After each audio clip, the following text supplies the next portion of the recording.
icambere mutegerezwa gukora, mutegurane ibintu hamwe. Plan things together.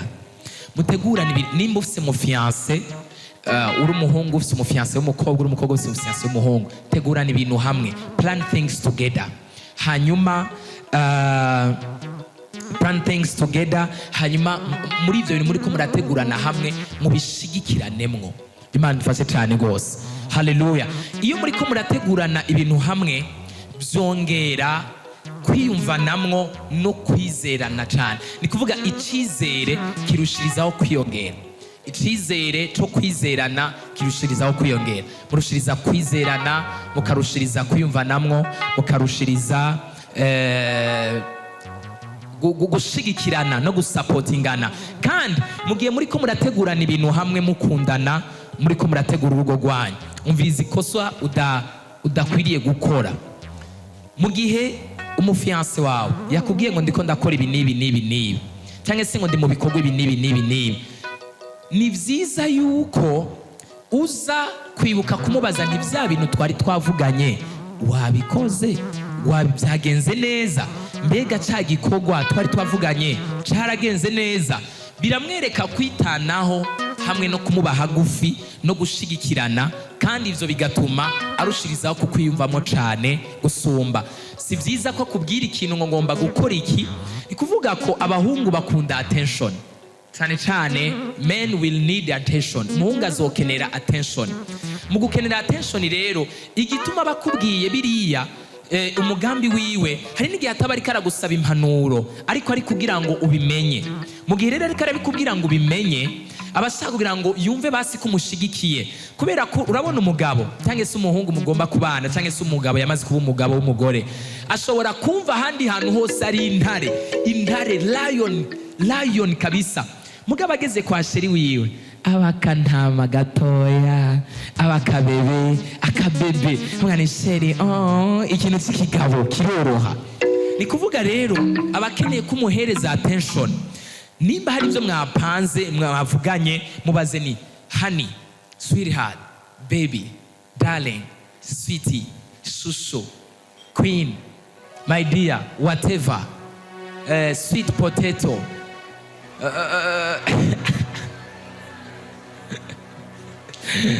it's just ya mazina yose aryoshe.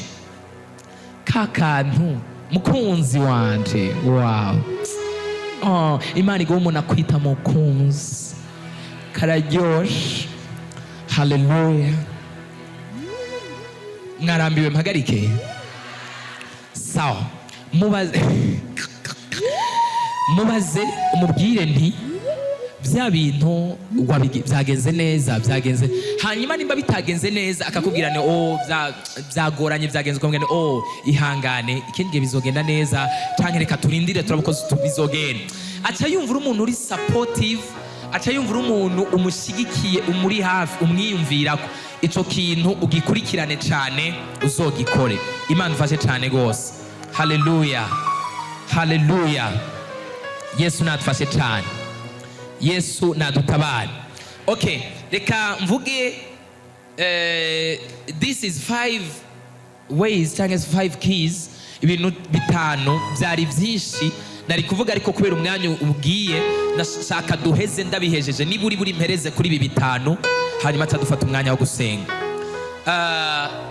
Icambere nakibabwiye ni kuba supportive, gutegura ibintu hamwe no gushigikirana. Yesu natufashe cyane gose. Haleluya. Ntukareke ko fiance wawe cyangwa umukunzi wawe kubwira ikintu naho yo kubwira ariko arihuta. Gerageza kukizigama, uzi kumbwira ni bya bintu naho wowe uri umuhungu, ntago bikengeretse. Ni byiza kumuha care. Kira mwenzi wati zaworo hari kutange care ku mufiance wa cyangwa ko mutegekanya kubaka. Man fashe cyane gose. Ubimubwire naho yo bari umukobwa, mbega ko meruka hari ibintu wambwiye ukuntu byaragenze neza, how is it going, how is it? So that is a good sign of supportive. Yes. Kandi na cyane igitsina gore kirakunda abantu bagishigikira cyane gose. Iyo rero bikoze bibakarusho cyane gose. Icambere rero mukwiye ikindi cya kabiri mukwiye gukora, put Jesus at the center.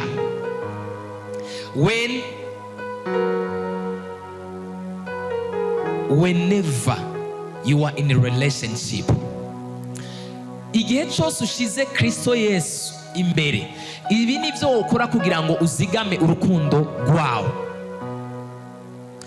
Shira Yesu Kristo imbere mu bintu byose kugira ngo urinde urukundo rwawe na relation yawe imwe mu bisiko zishobora kuzitwara. Shira Yesu Kristo mu bintu byose, hanyuma uzigame ikintu bitwa ubumwe, unity, kugira ngo murushirize gushira hamwe.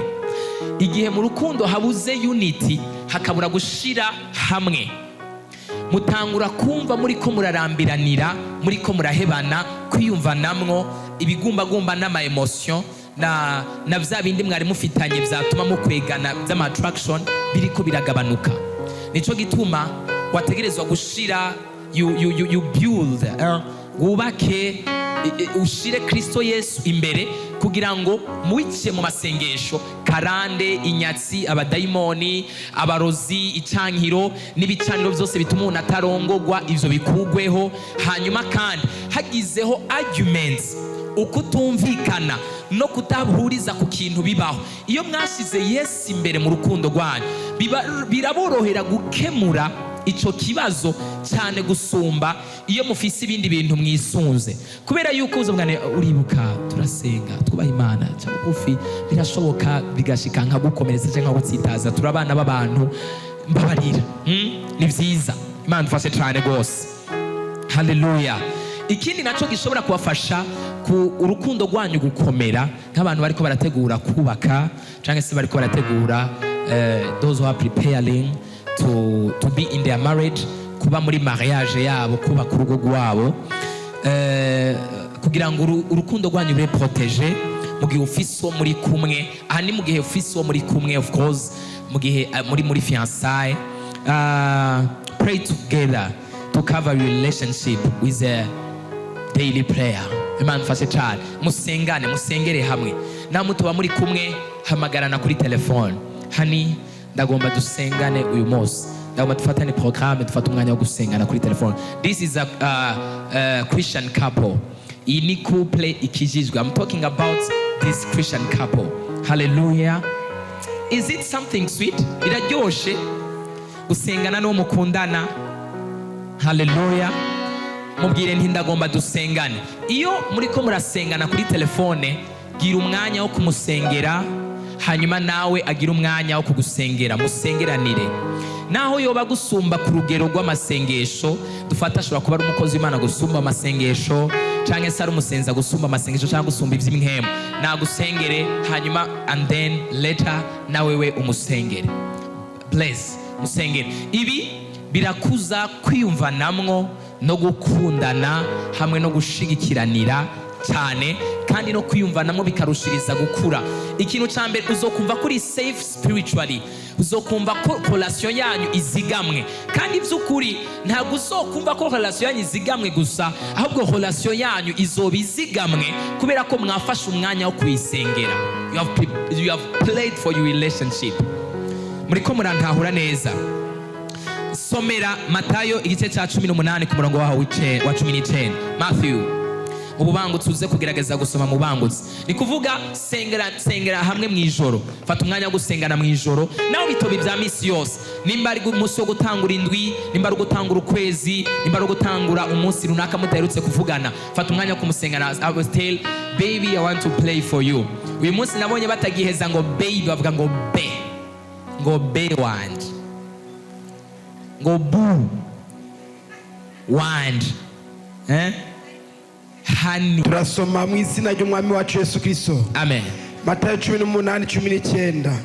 Kandi ndababwira ukuri yuko ababiri muri mwebwe nibahuriza inama mu isi gusaba ikintu cyose, Data wo mu ijuru azokibakorera. Kasinaogeza ngaho. Kandi ababiri muri mwebwe nibahuriza inama ku kintu kimwe, muriko muranyumva? Nibahuriza inama ku kintu kimwe bakagisaba, Data wo mu ijuru azokibakorera. Ni kuvuga iyo muri ko murasenga n'umupatina wawe musengeranira, hariho connection spirituelle ihaba, kandi birabarinda cyane kudeviya mu myanya idakwiriye, kandi ikindi bikanabatuma murushiriza no kwiyumvanamo no gukundana cyane birenze. Sigaranye ibintu bitatu hanyuma dutanga umwanya wo kubaza ibibazo, dufata umwanya wo gusenga. Ikindi naco, communicate in love, speak truth, grace not anger.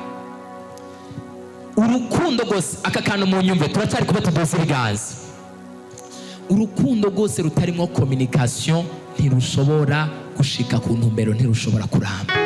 Niba ufite mukundana mutakominikana n'amakosa, kandi ni wakundana n'umuntu mutariko murakominika, azoba ari karaguhenda, azoba ari karakubesha ngo yango nituvugana ngo je ndafatirirwa. Nta muntu afatirwa ku kintu akunda, ntibazoguhende. Naho azoba afise akazi kangana gute, ntazobura umwanya wo kwandika sheri umeze neza, umunsi mwiza, sheri umeze neza, ijoro ryiza, sheri no, bishoboka. Ukunda ntibishoboka, ntuzobimwemerere. Mana dufashe cyane, tegerezwa kugira effort yo kuvugisha umuntu ukunda. Kominika. Niba hari ikibazo wagize mubwire, birafasha cyane gose. Niba hari igeragezwa wagize mubwire, niba hari ingwara wagize mubwire. Ntabwo ari byiza kumva wagiye mu kibazo umusheri wawe cyangwa umutegekanya kumva waguye mu gorane utigeze umubwira, biramugabanyiriza icyizere cyo kukwizera. Imana idufashe cyane gose. Haleluya. Hanyuma mukominikane, mwandikirane, muvugane. Nahato bapele siga ka message, Mwami Yesu akugiriye neza, ugira umunsi mwiza, hani take care, ndagukunda, witeho, witwararika uyu munsi. Mugihe muriko murategura kubana, take care, kominika. Nutamwandikira, hariho abandi bantu hano bazi kurondera umuntu, bazomwandikira, bazomugutwara. Mana dufashe cyane gose. Kominika, communicates.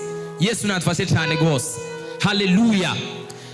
Fata mugenzi wawe ndakubwira akantu mubwire ngo ingorane suko yakuburiye umwanya. Ingorane ujya muntu mukundana suko atagufitiye umwanya, ahubwo ikibazo ni kiri prioritaire kuri we. What is the priority? Ni kiri prioritaire kuri we, musubiriremo. Kuba prioritaire mwese murabitahura. Ikintu kiza imbere, priority. Ikintu kiza imbere kinahereza agaciro gusumba ibindi. Umuntu agukunda, umuntu mutegekanya kubana, akugira priority. Ntago ashobora gufatirwa. Umva, naho yoba afise akazi kangana gute. Iyi generation turimwo, abantu bakunda telefone gusumba uko bakunda n'ubuzima bwabo. Telefone iraraha. Urabona aryamye ngaha telefone ibiriga 99% y'abantu bo muri iyi minsi. Urabona ntabwo ushobora kumwandikira message ngo ayirengagize 1 2 3 4 5 hama ngo agaruke ngo arakubesha ngo aragukunda. Yakwirengagiza, nafatiriwe nagize akazi kenshi. Ntabwo ari akazi kenshi gusa, yanakwirengagije. Ntabwo mushobora kubana nk'abagore n'umugabo mumaze imyaka 10 na 20 mu rugo kandi mukiri muri fiançailles. So sindiko ndabivuga ibi ngo ndabatandukanye, ndiko ndavuga ibi kugira ngo umuntu wese atazi gukominika yige gukominika. Nimba utazi gukominika n'uwo mukundanye, igihe cyose utari kurakominika uri kurakora ikosa rikomeye cyane. Communicate. Urumva uko udakominika nuko uri kurashira uwo mukundana kuri distance, kandi ibigumbagumba kugirira bitera bigabanuka buke buke. Nico gituma communication itegerezwa kuguma ikomeye cyane. Fondation za communication muri relation ni kintu, ni nkingi ya mwamba. Nimba ariko bavuga ni nkingi, ni fondation ikomeye cyane. Nimba ari fondation ya mbere ibaho muri relation, mu rukundo, apana n'abajene gusa bagomba kubaka cyangwa se bari muri fiançailles, no mu rugo. Urugo rudafite communication ni ngorane. Communicate with your lover. Komeza communication, kuza communication, kominika. Kweri kutazi gukominika, reka kugira ubunebwe kumwandikira. Love is not for the weak. Urukundo ntago ari rw'abanyantege nke. Ako kantu mwakumvise? Ya haleluya. Urukundo ntago ntabwo ari urw'abanyantege nke. Love is not for the weak, no. Urukundo ni urw'abantu bemeye kwitanga. Urukundo bisaba kwitanga no kwisacrifier. Ikindi naco, mu gihe ushatse gukosora no gukorija, reka ibintu by'amashavu vyawe, kominika mu bugwaneza no mu mbabazi. Hari igihe ushobora kubona wamubuza umunsi wose, uriko uravugana n'abandi, uri kumwe n'abandi, nakubuza kubera iki? Ntumvugisha. Hariyo abantu bafise ibishavu batazi gukominika mu bugwaneza n'imbabazi. Communicate in love, kominika mu rukundo no mu bugwaneza. Wa mukobwa we, kominikana n'uwo mukundana muriko murategura kubana mu rukundo no bugwaneza. Wa muhungu we, kominikana n'uwo mukundana mu rukundo no mu bugwaneza. Kosorana mu rukundo no mu bugwaneza. Hari ikintu kitakoretse, oya cyese ngo n'ibintu nk'ibyo no guheba umwanya wose uguma mukangisha kumuheba, ngo ndaguhebe. Ibyo ni biki? We nuzi ibyo ushaka wewe. Hari ugiye mu rugo bibaza ko ari mu ijuru, katazi bana zidakomanya amahera. Imana idufashe cyane gose. Utegerezwa gukominika mu bugwaneza no mu mbabazi no mu buntu. Have mercy, gira ubuntu. Naho uba wafushe uri kuri degré Celsius z'ubushuhe bwinshi cyane, wafushe unywa amazi, banza ugenda unywa amazi, hanyuma ubone kumuvugisha. Mbwe muvanye hari ibishavu wiriwe wamubuze, message yiri umunsi wose batakwishuye, iminsi ibiri irakubise ntawakwishuye. Usigaye ufise abandi, ufise abushira imbere, jewe waranyirengagije. Ntuzi nimba hari ingorane yagize, ntuzi nimba hari ikibazo yagize. Mukubitemo akantu k'ubwenge gatuma kamusigamo ibindi byiyumvira asigara yiyumvira. Imana idufashe cyane gose. Haleluya. Gabanya ibishavu. Dusomere Abikorosayi, sigaje 2 byonyene hama turangize. Ce ntanga batanga ababazi ibibazo iminota 2 hama turangize. Sigaje ibintu 2 byonyene. Abikorosayi igice cya 4 ku murongo waho wa 6. Utegerezwa umuntu ukunda no mukundana, utegerezwa kubyitaho no kumuhereza umwanya. Yesu adufashe cyane. Haleluya. Kandi nawe ufatirwa by'ukuri, umuntu mukundana ntiwofatirwa bya misi yose, ntiwofatirwa misi yose. Hereza make y'abantu mukundana, mwitwararikane, communicate. This is a couple, ini couple iri kirategura kubana, ini couple iri kirategura mariage. Communication ibi kintu gikomeye. Muriko muranyumva? Aha.